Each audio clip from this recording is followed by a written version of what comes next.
बिस्मिल्लाहिर्रहमानिर्रहीम। अस्सलामुअलैकुम। मैं माहिर अमराज़ सारक डॉक्टर नदास्कर आज आप लोगों के साथ मैं एक अहम और कॉमन इशू डिस्कस करने जा रही हूँ। टॉपिक है basically dark circles under eyes, आँखों के गिर्द स्याह हल्के।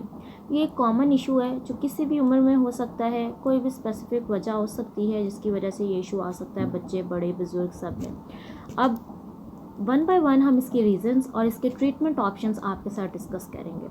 कुछ फैमिलीज़ ऐसी होती हैं जिनमें ये जेनेटिक इशू कंसिडर किया जाता है। उनका स्किन का स्ट्रक्चर ही इस किस्म का होता है कि बहुत जल्दी जो है ये प्रोमिनेंट नुमाया होना शुरू हो जाते हैं, जो स्याह हल्के होते हैं।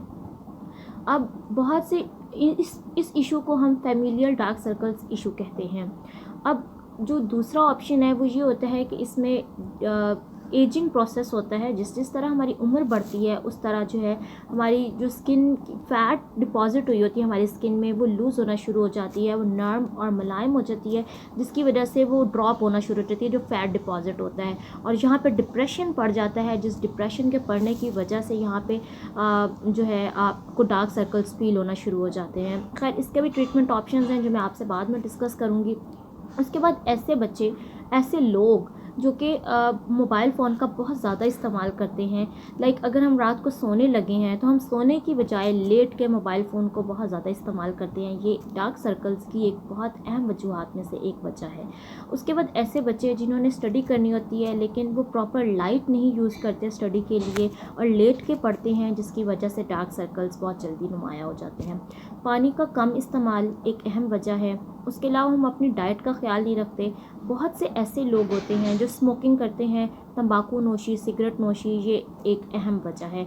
बहुत से ऐसे लोग हैं जो कि ओवर कॉन्शियस होते हैं डाइट को लेके, मतलब खुद से ही डाइट प्लान फॉलो कर रहे होते हैं, किसी स्पेसिफिक न्यूट्रिशनिस्ट की हेल्प नहीं लेते, वह गूगल के ऊपर जाके सर्च करते हैं और ख़ुद से जो है ना अपना डाइट प्लान बना लेते हैं, जबकि ये इम्प्रॉपर बैलेंस डाइट होती है। उनकी बॉडी को प्रॉपर बैलेंस डाइट नहीं मिल रही होती, जिसकी वजह से ये इशू जो है बहुत जल्दी सामने आना शुरू हो जाता है।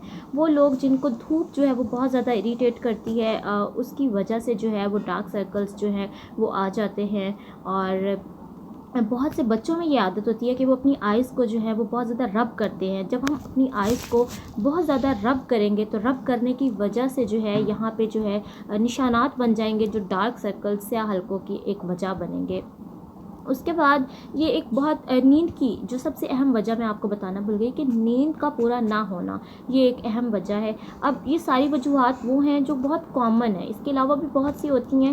ये बहुत कॉमन वजूहात हैं जो हमने डिस्कस की हैं आपके साथ। अब इसके ट्रीटमेंट ऑप्शंस क्या हैं वो मैं आपको बताती हूँ कि ट्रीटमेंट में आप क्या कर सकते हैं। परहेज़ इलाज से बेहतर है, ये कहावत आपने सुनी होगी। इसके बारे में ये होता है कि आप खुद अपनी केयर कितनी करते हैं, आप इस चीज़ से छुटकारा हासिल कर सकते हैं। सबसे पहले पानी को जितना आप पी सकते हैं आप पानी का बहुत ज़्यादा इस्तेमाल कीजिए। उसके बाद ये है कि आप अपनी नींद प्रॉपर लीजिए। जितना एक नॉर्मल टाइम पीरियड होता है कि 6 से 8 घंटे आपको प्रॉपर अपनी नींद पूरी करनी है, आपका डार्क सर्कल्स का इशू नहीं आएगा।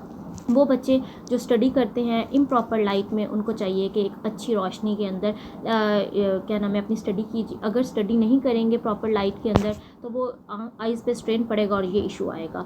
उसके बाद ये है कि अपने डाइट प्लान को एक प्रॉपर न्यूट्रिशनिस्ट से फॉलो करवाएं। जब भी धूप में जाएं तो सन ग्लासेस जो हैं उसका इस्तेमाल करें, जिसकी वजह से यूवी रेज जो हैं वो ब्लॉक हो जाती हैं और वो हमारी आइज़ को प्रोटेक्शन प्रोवाइड करती है, सन ग्लासेस जो हैं। उसके बाद लिक्विड जो है वो आप बहुत ज़्यादा इनटेक कीजिए, जिसमें ग्रीन टी आ जाता है, शेक्स आ जाते हैं, जूसेस आ जाते हैं, जिससे आपकी स्किन जो है वो हाइड्रेटेड रहती है और ड्राइनेस नहीं होती और ब्लड सर्कुलेशन जो है वो आपकी बॉडी को प्रॉपर मिलती रहती है और ऑक्सीजन इस लेवल पे मेंटेन रहती है और डार्क सर्कल्स का इशू नहीं आता।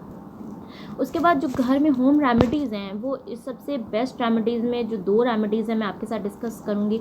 सबसे पहले तो ये है कि आप जो कुकम्बर है जिसको हम खीरा बोलते हैं, ताज़ा खीरा लीजिए, उसको ठंडा होने दीजिए, ठंडा उसको स्लाइस उसके ले लीजिए, मतलब उसको पीसेस में कट कीजिए, मीडियम साइज़ के पीसेस हों और वो अपनी आइज़ के ऊपर तकरीबन 15 से 20 मिनट के लिए रखिए, जिससे आपकी स्किन जो है वो प्रॉपर नरिशमेंट लेगी और आपको डार्क सर्कल्स का इशू नहीं होगा। क्योंकि खीरा एक कुदरती फैक्टर कुदरती एक ऐसी चीज़ है जिसके अंदर अल्लाह ताला ने विटामिन के और पानी का हाई कंटेंट पैदा किया हुआ है, डाला हुआ है, जिसकी वजह से ये बहुत ज़्यादा पॉजिटिव एस्पेक्ट्स देता है।